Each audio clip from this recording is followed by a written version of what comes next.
Fabio, Zoe, and Birba are 4 young Egyptian vultures. These funny and intelligent migrating birds were once widespread in Italy, but are now on the brink of extinction. Today is a special day for these 4 young captive-bred birds. Today is the day they'll be released.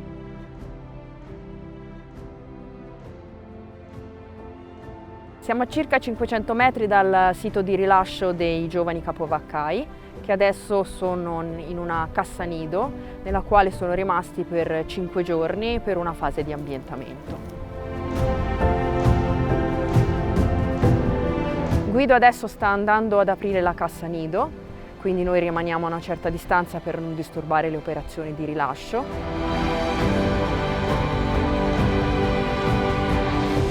Guido adesso sta per aprire la cassa nido, ecco, la sta aprendo, stanno uscendo rapidissimi.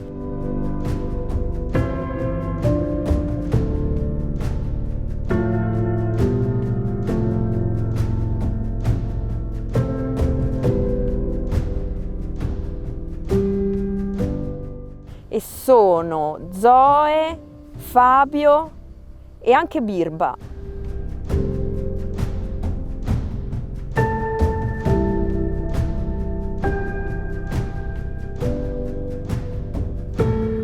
E invece Clint no, Clint è indeciso, Clint ancora non ha voglia di essere libero. È proprio un capovaccaio di nido, un tipo prudente, definiamolo, ma io penso che domani, se Guido aprirà la scatola nido, anche lui avrà voglia di andarsene, senz'altro. Guido Ceccolini and Anna Cenerini are the heart and soul of the Life Egyptian Vulture Project. One of the ways this project helps this endangered species is by releasing captive-bred Egyptian vultures into the wild, and Clint is one of them.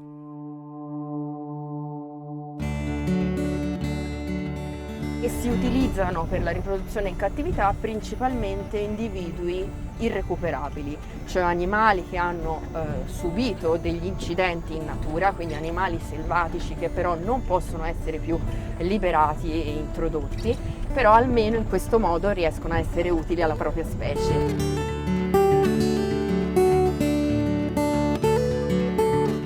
Up to the mid-20th century, Egyptian vultures were spread across Tuscany, Lazio, Campania, Basilicata, Apulia, Calabria, and Sicily, with about 150 breeding pairs. Starting from the 50s, the population declined significantly, together with its distribution.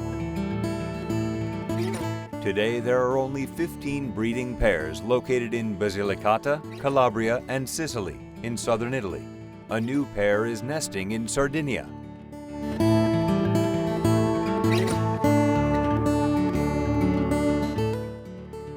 The causes of this rapid decline in the species population include poaching, illegal use of poison, electrocution on power lines, and human interference in nesting sites.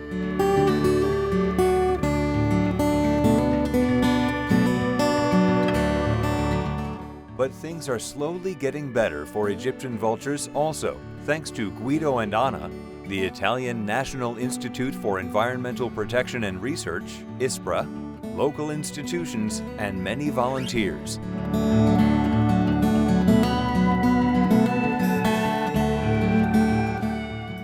These Egyptian vultures are bred at Cherm Endangered Raptors Center, a facility created by the Union of Amiata Grossetana mountain municipalities. One of the center's most significant accomplishments is the reintroduction of the red kite, a beautiful raptor that had become extinct in Tuscany during the 1970s.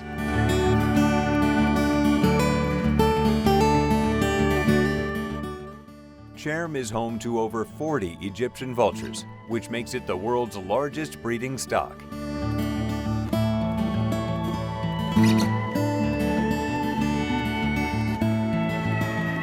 Once laid, the eggs are sometimes taken away from the breeding pair to make them keep laying and increase chances for success. Ecco, questa è l'incubatrice dove teniamo solitamente le uova. Ogni 3 ore giriamo l'uovo per uno sviluppo regolare dell'embrione, come fanno i genitori. Poi ogni volta che facciamo qualsiasi manovra per non scordarsi, perché sarebbe molto grave dimenticarsi della rotazione, segniamo il momento in cui è stato rotato. Poi passiamo ogni giorno, ogni 24 ore lo pesiamo con la bilancia elettronica per vedere che il peso dell'uovo cali in maniera precisa, cioè circa il 15% in tutto il periodo di incubazione che dura 42 giorni. E così abbiamo la situazione sotto controllo per una riuscita della schiusa al 100%.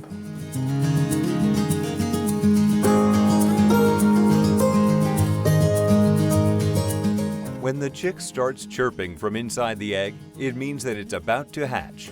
The chick breaks the membrane around it and starts breathing in the air chamber formed between the membrane and the shell. When the oxygen runs out, the chick opens a hole in the shell.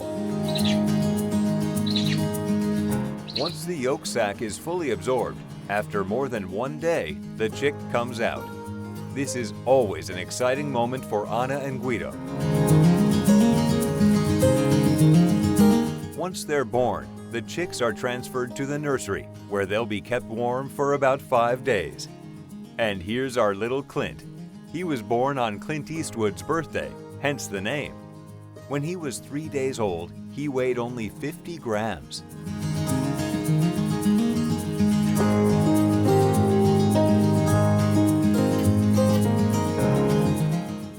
Anna feeds Clint using the beak of a puppet that looks like an Egyptian vulture to prevent him from imprinting on humans. Like all vultures, Egyptian vultures feed on carrion. This feeding habit helps clean up the environment and prevent pathogens from spreading. For now, Clint is happy with small pieces of meat. Li alleviamo a mano per pochi giorni, dopodiché li trasferiamo in voliera con i genitori o con i genitori adottivi, a volte anche con un babbo adottivo, quindi togliamo la femmina che magari ha qualche comportamento sospetto e lasciamo il pulcino con il babbo. Ti porto da un babbo bello stamani, si chiama Melchiorre, il tuo babbo.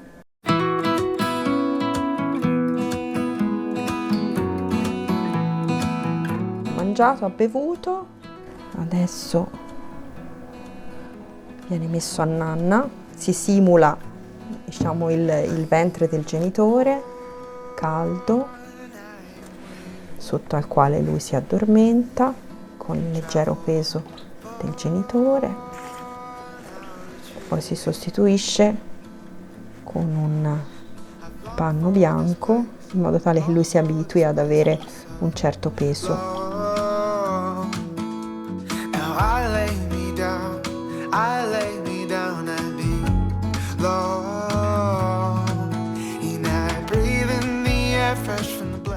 This morning, Clint will be taken to the aviary, where he'll replace his brother, who is only a few days older than him.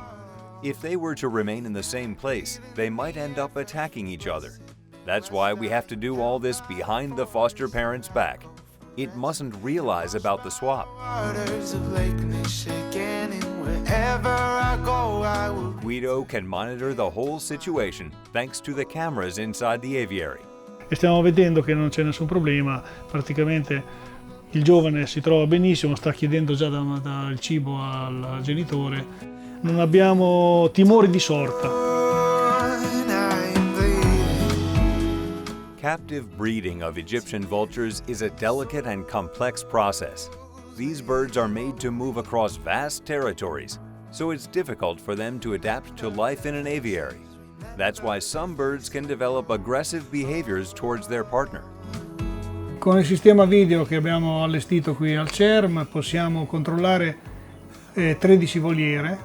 Bisogna controllare che il comportamento di queste coppie sia consono, cioè controllare quando depongono, come si accoppiano. Ogni momento delle fasi riproduttive vanno seguite. It isn't easy to find a male and a female that connect and get along throughout the entire reproduction cycle. Quando si ha fortuna si può riuscire ad avere invece delle coppie che funzionano molto bene, molto affiatate, e che è il caso della coppia che vedete qui, che è formata da Salvatore, irrecuperabile perché era stato ferito da un colpo di arma da fuoco, mentre Elena, la sua partner, è una femmina di origine spagnola. Loro sono dei genitori perfetti e hanno allevato in questi anni moltissimi pulcini. Sono anche dei perfetti genitori adottivi e hanno allevato tantissimi pulcini figli di altre coppie che invece hanno appunto dei problemi durante la fase di incubazione o di allevamento.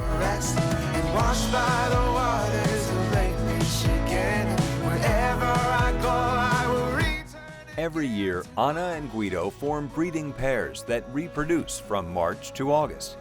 Chicks are born between May and June and can be released after 90 days. Clint is now 3 months old. He weighs more than 2 kilos and has a 1.7-meter wingspan. Feathers have now replaced his warm white downy coat. It's time to get him ready to be taken to the release area in the Murgia Nature Park in Basilicata.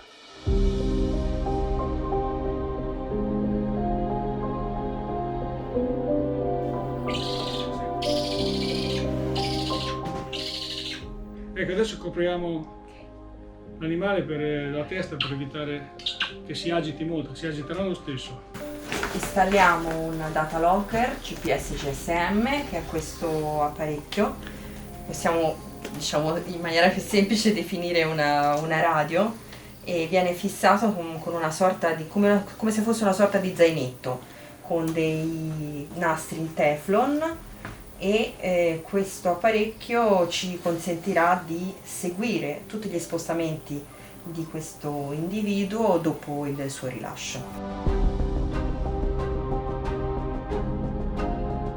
This device weighs only about 20 grams and has a small solar panel. It will accompany Clint in his 4,000-kilometer journey to sub-Saharan Africa without interfering with the flight in any way. Egyptian vultures overwinter in this area between Mauritania, Mali, and Niger, and stay there for about 4 years before they return to Italy.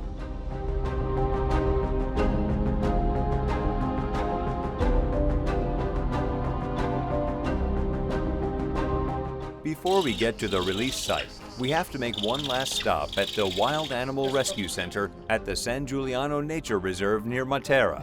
This is where Clint and his 3 adventure pals, Fabio, Zoe, and Birba, rest and receive their identification rings.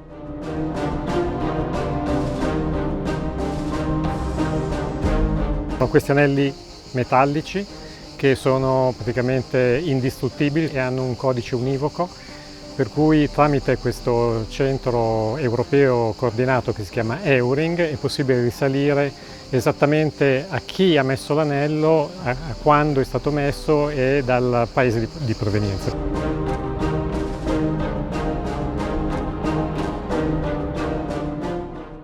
We're back in the Murgia Nature Park near Matera. One day has gone by since Fabio, Zoe, and Birba took flight.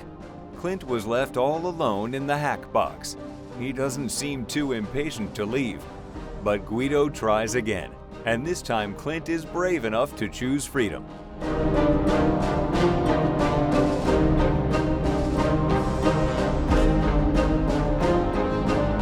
From now on, Clint's routes, like the routes of all the released Egyptian vultures, will be monitored near real time through the GPS tracker. The data obtained will help ISPRA experts and volunteers follow all the movements of these birds. Noi, grazie a questi dati dettagliatissimi, abbiamo capito quanti e quali minacce gli avvoltoi durante la loro migrazione devono affrontare nelle diverse aree che attraversano.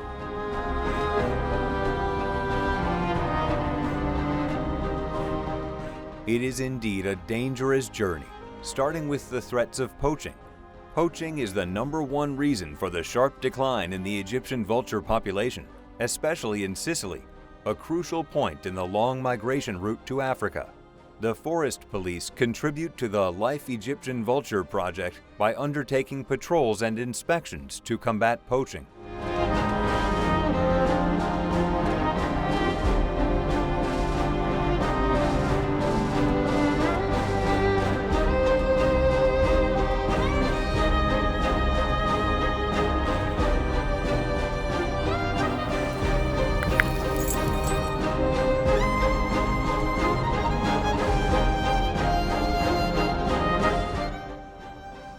areas of the Egyptian vulture routes are also inspected by the anti-poison dog units of the Forest Police.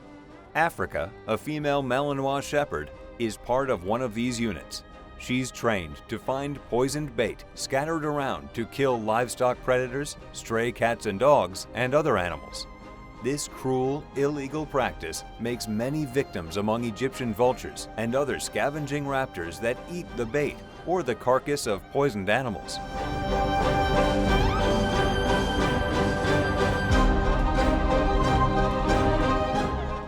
The same prevention measures are implemented in the Canary Islands, home to the Gire canario, an endemic and sedentary subspecies of Egyptian vulture that lives between Fuerteventura and Lanzarote.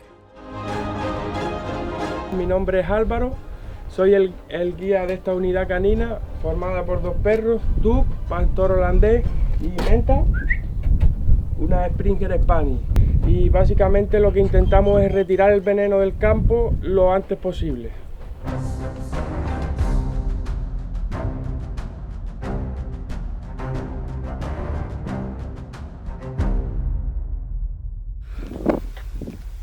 ¡Bien!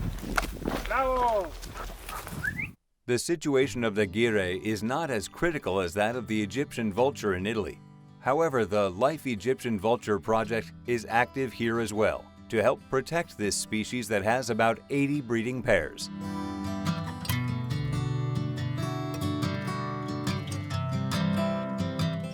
The Canary Islands government has implemented a wide range of measures, including surveillance of nesting areas. Researchers of the Doñana Biological Station monitor the Gire population by ringing as many birds as possible. La anilla FA 00617. I can see birds flying. They also analyze blood samples of several birds to measure the level of lead and pesticide.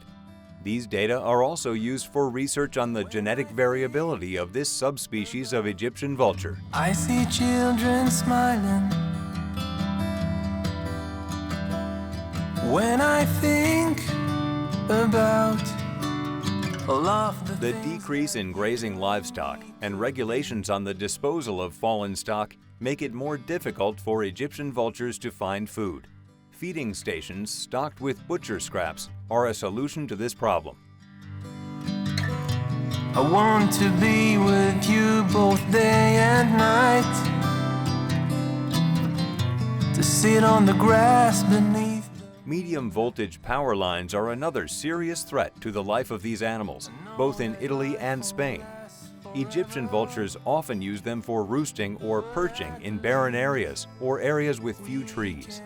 This way, they risk touching the pylon with their claws and the live cable at the same time with their wing, ending up electrocuted. Together,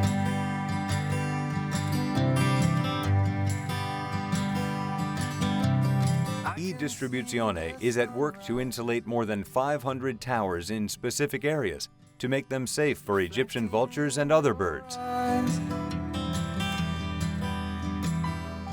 when I think Its Spanish sister company, E-Distribucion, is taking similar measures on more than 220 towers in the Canary Islands that the Gire use as roosting sites.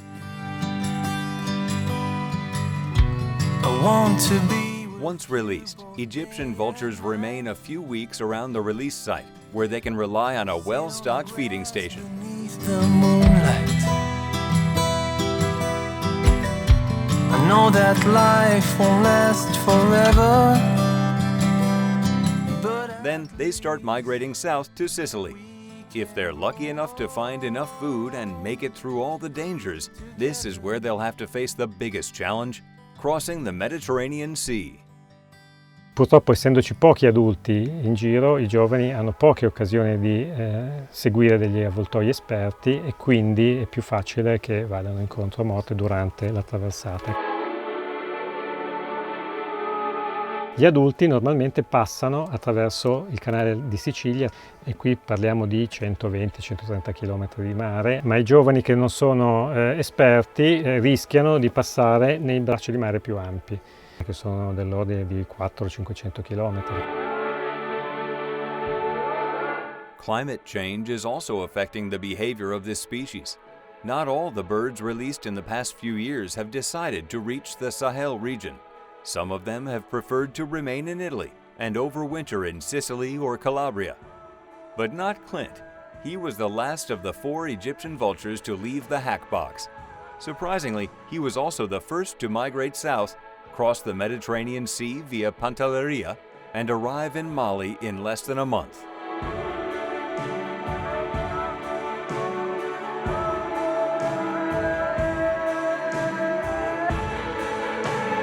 A few days later, Birba made it to the African desert as well. The first journey of these 2 young Egyptian vultures was monitored by the staff of the Life Egyptian Vulture Project and the many volunteers in southern Italy and Tunisia. Clint and Birba will stay in Africa for the next 3 or 4 years and will always be monitored. We hope that they will return to Italy one spring day to build their nest and help Egyptian vultures survive in Italy.